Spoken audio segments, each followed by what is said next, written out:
Episode 1. Pogue-landia. The Pogues make their way to an uncharted island. JJ has taken it upon himself to name the island Pogue-landia. They live carefree for a little bit, but then Sarah starts to become frightened that her dad will find them. John B. reassures her everything will be okay, and then they catch a plane flying right above them. The plane lands, and the pilot, Jimmy, says he will take them back to civilization.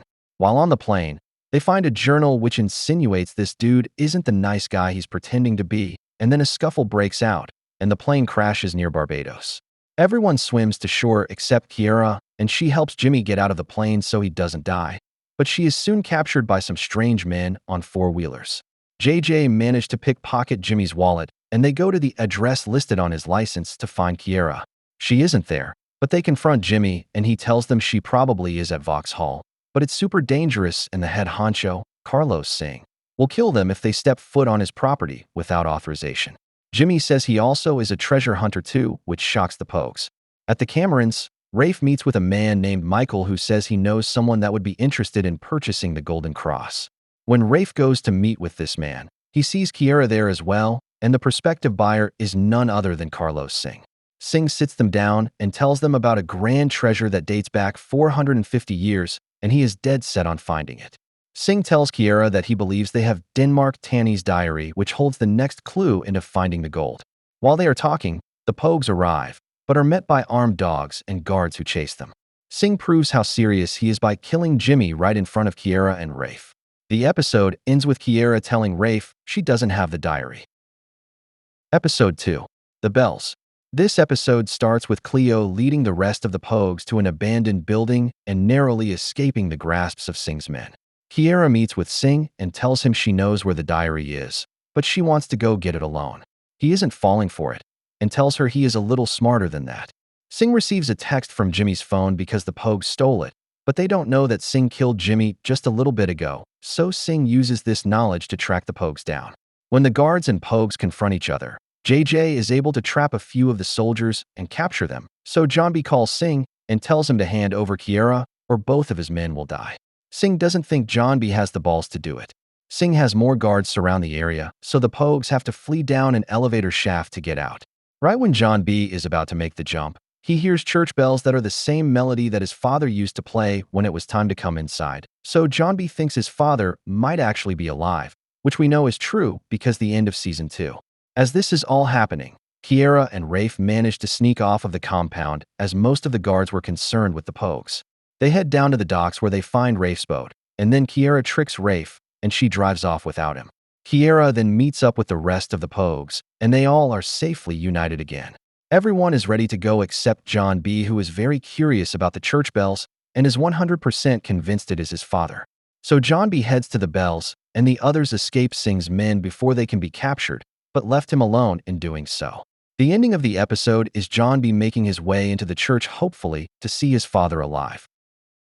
Episode 3. Fathers and Sons. John B. finally knows what we've known for a few episodes, and he is happily reunited with his father, who is very much alive. His father apologizes for what he has had to go through the last few years, but the reunion is short-lived as Singh's men soon surround the church.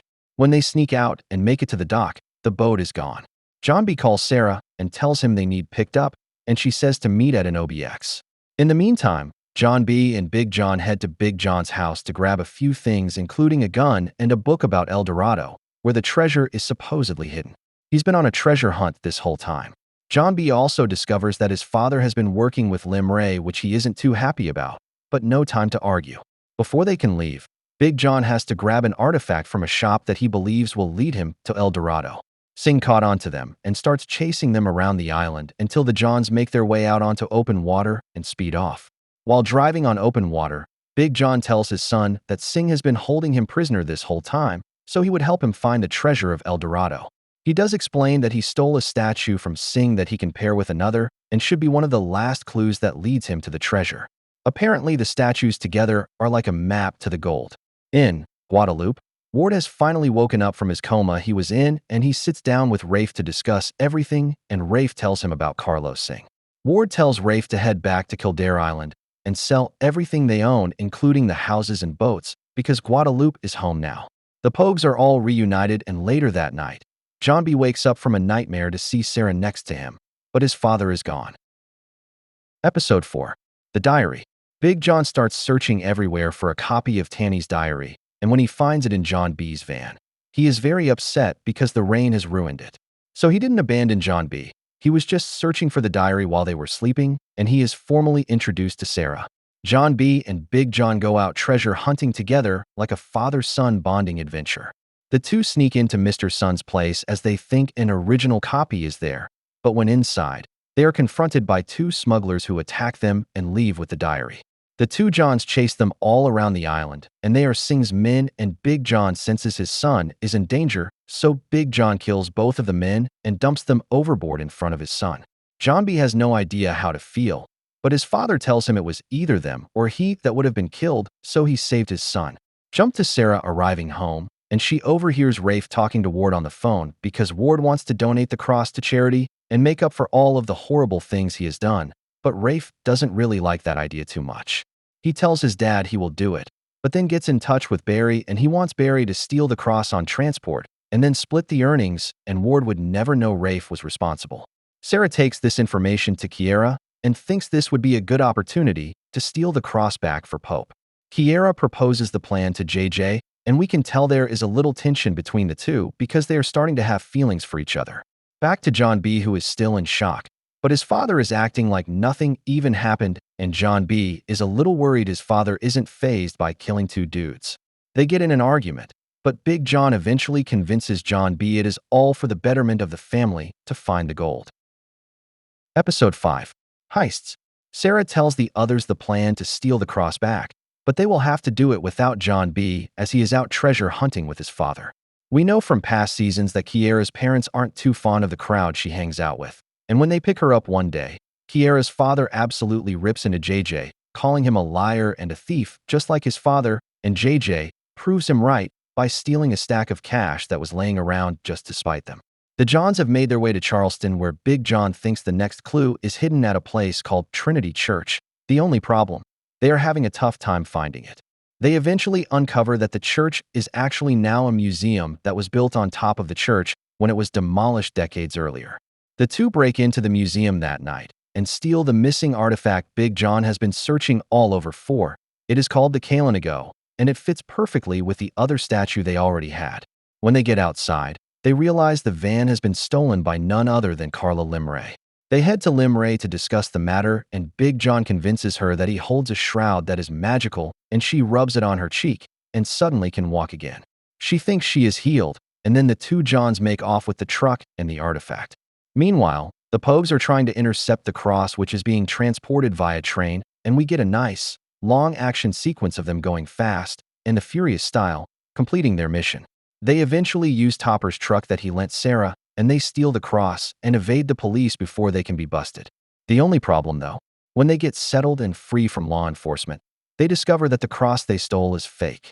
Rafe and Barry have the actual one, and they are planning to melt it down for good. Episode 6. The Dark Forest. When John B is reunited with the other Pogues, he doesn't tell them everything that happened because he doesn't want them to think his father is a murderer. Also, Big John wants him to keep it a secret that they have both Tanny's diary and the artifact of the two statues that together are called the Gnomon of Solana. He can't afford anyone else finding out. Sarah can tell that John B is hiding something, and she doesn't like that he isn't being truthful with her, so this causes some tension in the relationship. Big John and John B head to Kelly Kepler's house, an old friend, to translate the language on the artifact, but when they arrive to her house, she is dead, and Big John assumes this was Singh. They go to the next person's house on the list that might be able to translate, Dr. Tommy Sowell, and Sowell is skeptical about helping Big John after his disappearance and the death of Kepler. Right when he is about to give them key information, an assassin shows up and executes him. The man then kidnaps Big John while John B gets away. Elsewhere, Sarah is still upset with John B, so she does what she always does and runs off to Topper as her rebound guy. This time she fully cheats on John B, as she kisses Topper and then hooks up with him on the beach, waking up next to him the morning after. When John B finally arrives home, he tells JJ the truth about everything that has happened, including all of the deaths, and JJ is not happy with John B for hiding this, but says he understands. The episode ends with Ward returning back to the Outer Banks when he catches wind that Rafe didn't actually sell off everything like he was supposed to and wants to find out why Rafe stole the cross. Episode 7. Happy Anniversary. Sarah is confused because she is starting to have feelings for Topper again, and with John B. on his treasure hunt adventure, she is slowly losing interest in him. She heads to breakfast with Topper, where Kiera spots them together and thinks something is up. She scoffs at Sarah, and later Sarah goes to talk to her and tells her what happened with Topper, and Kiera isn't happy with her, but says she can live her life. If she doesn't want to be with John B., then just tell him that, and to stop leading him on.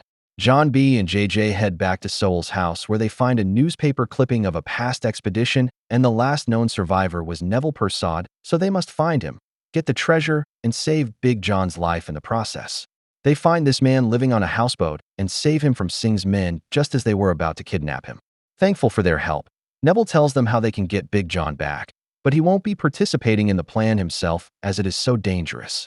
Ward makes his way back to town to confront Rafe, and Rafe says he has already melted down the cross and has a potential buyer already in line, and he is doing it with or without his father. John B. and JJ head to find the other Pogues and see if they want to join in on the mission to rescue Big John and hopefully find the treasure. John B. apologizes to Sarah for everything and says he doesn't want to fight anymore, and then Sarah admits that she hooked up with Topper while he was away. John B. tells her they are done. When he is leaving, Topper makes a snotty remark, and this pisses John B. off so much that he punches Topper in the face. John B. goes nuclear and beats Topper to a pulp. He was letting all his frustrations out on Topper's pretty boy face. John B. and JJ then quickly leave once he realizes what he has done. The episode ends with Cleo and Pope finding a letter from Tanny to his daughter back in the day that is a code that needs translated that will lead them to the exact location of the treasure. Episode 8. Tapping the Rudder. The police show up at John B.'s house wanting to ask him for a few questions, but JJ and John B. won't answer the door. The sheriff eventually gives up, but places a tracker on their car. Ward is still in town because he is trying to settle his business transactions and wants to take everything out of Rafe's name and put it in Rose's name instead. Rafe finds him and holds him at gunpoint, ordering him to leave the country or he will turn him in and prove he's not dead. Ward knows Rafe won't pull the trigger, but after he leaves, Rafe goes to Barry and says he will pay Barry to end Ward's life. Sarah and Topper have a talk together, and Topper tells her he is pressing charges and he wants Sarah to testify against John B. But Sarah doesn't know how to feel about that. She says she will to please him. John B. and JJ are planning on leaving the country to go to South America, where they believe Big John is being held captive, but they don't really have a way to get there. JJ says there is one way, but it involves smuggling drugs for a drug dealer. It would be a free ride though. While doing this, they are caught by the police and a chase ensues. The police eventually get a hold of John B., and this is all because the warrant for John B.'s arrest involving the assault, not about the drug smuggling or train robbery. The cops don't even realize all of the drugs that are in the van right next to them. Back to Sarah, who talks with Topper and asks him to wait a day before pressing charges on John B. so he can go and try to save his father down in South America. Topper makes her promise that she will stay with him and she won't go back to John B. if he ever returns, and she agrees. John B. is freed, and Sarah arranged a flight for him to head down to South America with her dad's jet, which Ward said she could use. He's still trying to get back in good graces with her. Sarah apologizes to John B. for cheating on him, and she kisses him. Of course, Topper was stalking her, and he showed up right when they kissed, and this pisses him off big time. Topper then grabs a can of gas and burns John B.'s house to the ground, and then drives off. Episode 9. Welcome to Kitty Hawk. The episode begins with everyone watching John B.'s house burn up in flames, and they have no idea who could have done this. They have bigger issues at hand and are about to head down to South America, and they tell their families goodbye. When Kiera is talking with her parents, reps from a wilderness camp called Kitty Hawk show up and take her away, and the others are wondering what is taking her so long because the plane is leaving soon. JJ asks John B. for 1 hour to go find her at this camp. He also has the drug dealer, Mike, after him because he never had that truck full of drugs delivered like he said he would. JJ tells the man that he will lead them to the gold in South America if he lets him rescue Kiera, and he will even fly down in their personal plane and not Ward's. JJ successfully gets Kiera out of the camp, and they hurry to Mike's plane to head down to South America. In the meantime, Rafe is having second thoughts about Barry killing his dad, but when he tells Barry not to do it, Barry said he already hired someone to get the job done.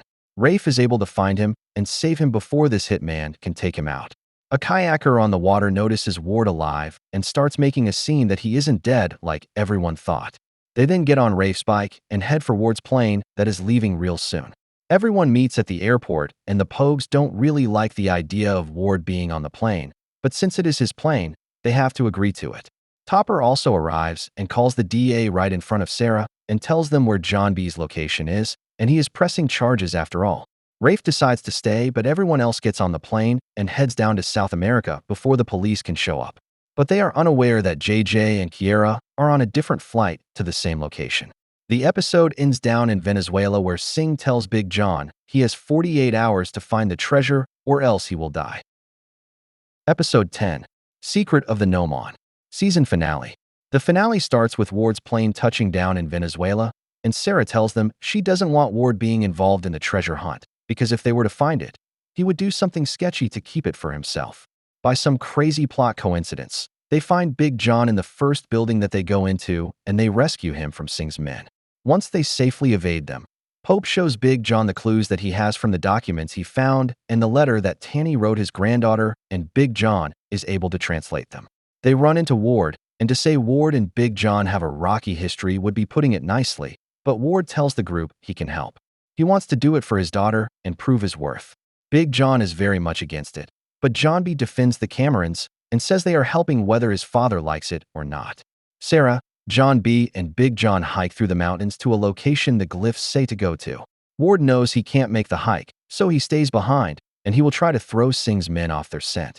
They eventually arrive to a pedestal that they put the statue into, and it works.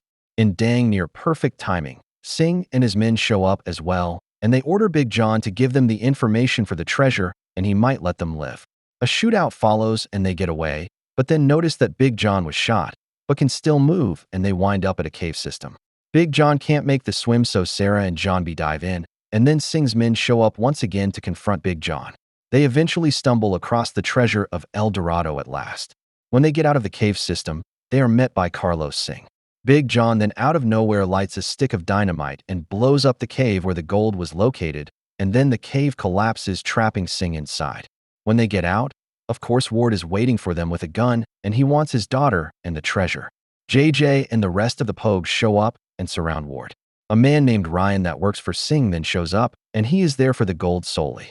Ward then does something noble and tackles Ryan off of the cliff, and they fall to their deaths. Well, maybe deaths wouldn't be the first time Ward came back from the dead. Sadly, Big John loses too much blood and dies as well. Sarah and John B bury their fathers in the woods right next to the gold since it was their dreams to find it. The season ends 18 months later, and a man walks up to the Pogues and tells them he wants their help finding a pirate named Blackbeard setting up for Season 4. Hope you are able to check out that season when I get it uploaded as well. Thanks for watching.